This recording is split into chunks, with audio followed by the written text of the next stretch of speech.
नमस्कार माझ्या मित्रमैत्रिणींनो. Bio World with Gauri ma'am या माझ्या युट्यूब चॅनलवर तुमचं सगळ्यांचं स्वागत आहे. डॉक्टर होमी भाभा बाल वैज्ञानिक स्पर्धा या परीक्षेसाठी आपण तयारी करतोय. तुम्हाला माहिती आहे ना की लाईव्ह सेशनच्या थ्रू मी तुम्हाला सगळे चॅप्टर्स समजावून सांगते आहे आणि व्हिडिओच्या थ्रू आपली क्वेश्चन सॉल्व्हिंगची प्रॅक्टिस होतीये. या क्वेश्चन सॉल्व्हिंगच्या प्रॅक्टिसमध्ये आधीच्या प्रश्नपत्रिकांमधनं घेतलेले बरेचसे प्रश्न मी ऑलरेडी सोडवून दाखवलेले आहेत. त्याची वेगळी प्लेलिस्ट तुम्हाला चॅनलवरती मिळेल. पाहिली तुम्ही तर नीट बघा एकदा आणि व्यवस्थित प्लॅन करा की आपल्याला अभ्यास कसा करायचा. आता आपल्याला सुट्ट्या असल्यामुळे आपल्याकडे बऱ्यापैकी वेळ आहे. कारण एकदा शाळा सुरू झाली की बरीच धावपळ सुरू होते. 10वीचा अभ्यासही सुरू होतो. त्यामुळे आत्ताचा जो रिकामा वेळ आहे त्यामध्ये जास्तीचा अभ्यास किंवा एक व्यवस्थित अभ्यास आपण करू शकतो. तर तो नक्की सुरू करा. म्हणजे ऑक्टोबर एंडला जेव्हा आपली परीक्षा येईल त्यावेळे तोपर्यंत तुमचा सगळा अभ्यास तयार असेल. चालेल मग आपण सध्या सॉल्व्ह करतोय 2024-25चा पेपर. सुरू करूया बघा. पहिले 20 प्रश्न आपले सोडवून झालेत. आज आपण 21व्या प्रश्नापासून सुरू करतोय. कपडे धुण्यासाठी डॅश हा नैसर्गिक पदार्थ वापरतात. साबण, अपमार्जके, शिकेकाई आणि रिठा. तर यामध्ये साबण आणि अपमार्जके हे दोन्ही एक तर नैसर्गिक पदार्थ नाही आहेत. आणि शिकेकाई, रिठा हे दोन्ही नैसर्गिक पदार्थ आहेत. त्यामध्ये शिकेकाई हा पदार्थ केस धुण्यासाठी वापरतात. म्हणजे राहिलं काय? रिठा.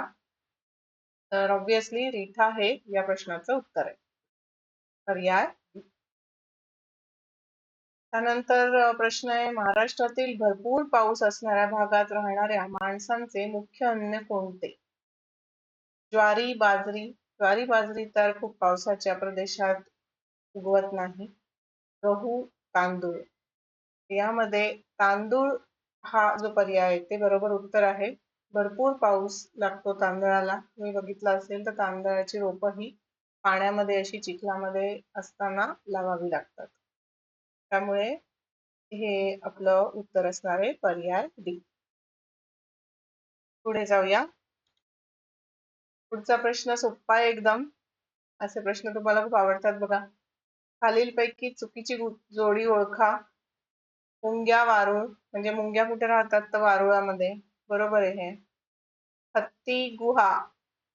नाही, हत्ती गुहेत कसा राहील? हत्ती एवढा मोठा असतो, गुहेत कसा जाईल ना तो. तर हे चुकीचं वाटतेय जोडी. पण अजून 2 पर्याय आहेत ते बघायचे बरं का. हरिण, उंच गवत. हे बरोबर आहे. म्हणजे मग ते दिसत नाही ना त्यांच्या म्हणजे सिंहाला, वाघाला त्याला खायचं असतं ना हरणाला. हरिण दिसत नाही, लपून राहत. हे बरोबर आहे. मधमाशा, पोळे. मधमाशा, पोळे हेही बरोबर आहे. म्हणजे हत्ती, गुहा ही जोडी चुकीची आहे. पर्याय बी. पुढचा प्रश्न. शरीरातील हाडांच्या सांध्यांतील खुर्च्यांचे कार्य काय? रक्तपेशी निर्माण करण्यासाठी? नाही, हे त्याचं नाहीये कार्य. हाडे व स्नायू जोडण्यासाठी? नाही. हाडांमधील घर्षण कमी करण्यासाठी? हे आहे. आणि कॅल्शियम साठवण्यासाठी हाडांमध्ये कॅल्शियम साठवलं जातं. त्यामुळे पर्याय सी. पुढचा प्रश्न दिसण्यासाठी मी थोडा वेळ गायब होते. माझा आवाज येईल तुम्हाला, मस्त वाटतं हे गंमतशीर. दिलेल्या आकृतीचे निरीक्षण करा आणि पी, क्यू व आर या च्या स्थानानुसार योग्य पर्याय निवडा. तर इथे आपल्याला बल, टेकू आणि भार कुठला आहे हे सांगायचंय. साधी यंत्रे या धड्यावर आधारित हा प्रश्न आहे. तर पी इथे जिथे दाखवलंय तिथे आपण पकडतो, म्हणजे आपण तिथं बल लावणार आहोत बघा.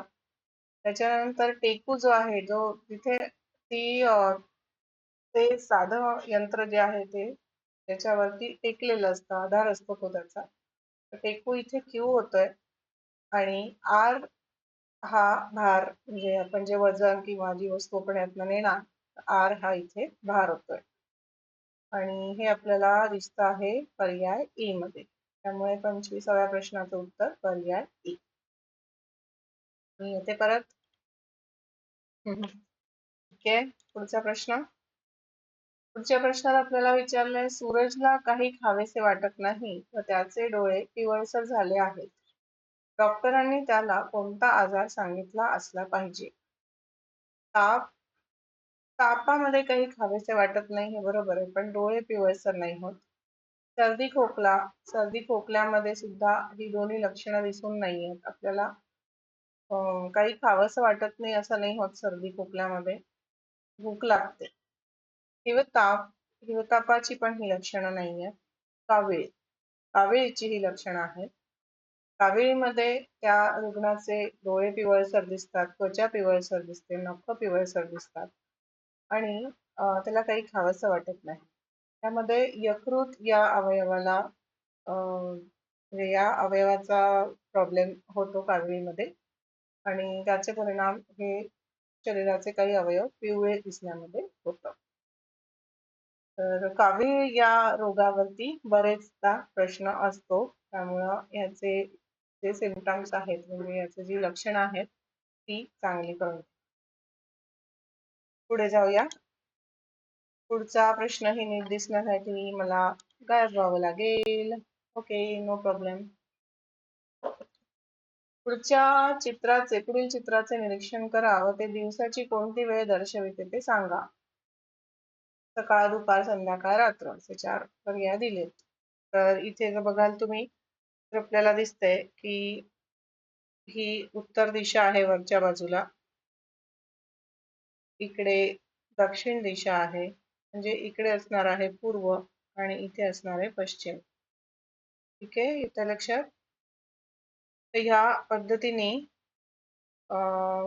इकडे सूर्य असायला हवा, म्हणजे आत्ता दिसतीये तशी सावली पडेल. तर कुठली वेळ असणार आहे ही? पूर्वेकडे सूर्य केव्हा असतो? पूर्वेकडे सूर्य असतो सकाळच्या वेळेला, त्यामुळे पर्याय ए, सकाळची वेळ आहे ही. आलं का लक्षात?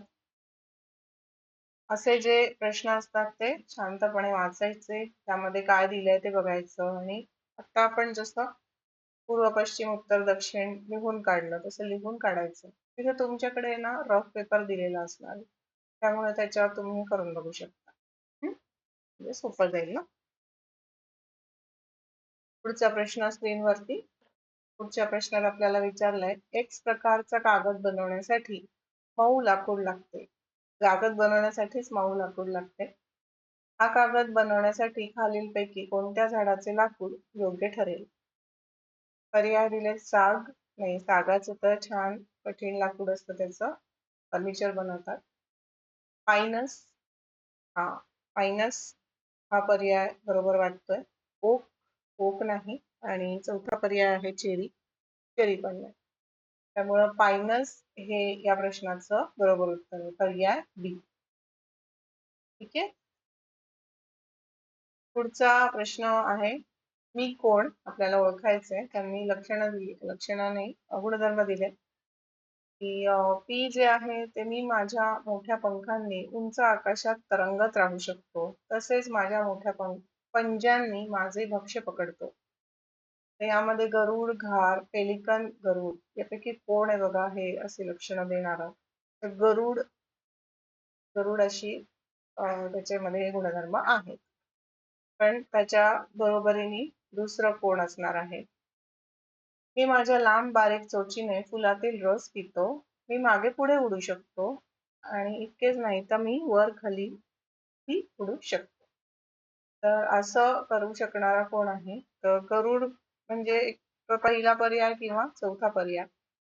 तर यामध्ये हमिंग बर्ड जो असतो तो त्याचे हे गुणधर्म आहे, पुढे मागे होऊ शकतो असं. तर त्यामुळे पर्याय ए या प्रश्नाचं बरोबर उत्तर होत आहे. ठीक आहे, पुढे जाऊया. पुढचा प्रश्न विचारलेला आहे, पुढीलपैकी कोणत्या वस्तूवर आघात केल्यास निर्माण होणारा आवाज वरच्या पट्टीतील असेल? त्यामध्ये मोठा ढोल, पाण्याने भरलेला पेला, जाड रबर बँड की धातूची लहान नळी. असे पर्याय आहेत.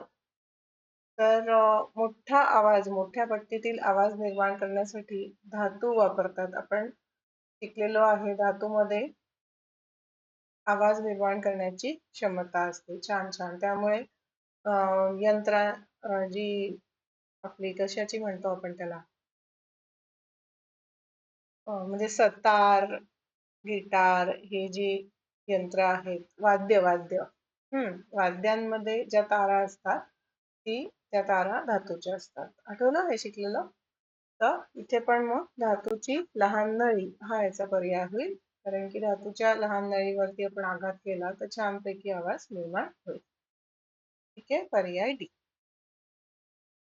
या व्हिडिओमध्ये मी जे रेफरन्सेस वापरले आहेत ते महाराष्ट्र स्टेट बोर्डचं जनरल सायन्स, आपलं सामान्य विज्ञानाचं पुस्तक, मराठी माध्यमाचं, आणि डॉक्टर होमी भाभा बालवैज्ञानिक स्पर्धा यांच्याकडून रेकमेंड केलं जाणारं ऑथेंटिक बुक, मेनका पब्लिकेशन.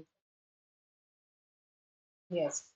तर तुम्हाला ही पुस्तकं रेफर करायची आहेत आणि मस्त अभ्यास करायचा आहे. मी आहेच आहे तुमच्या मदतीला.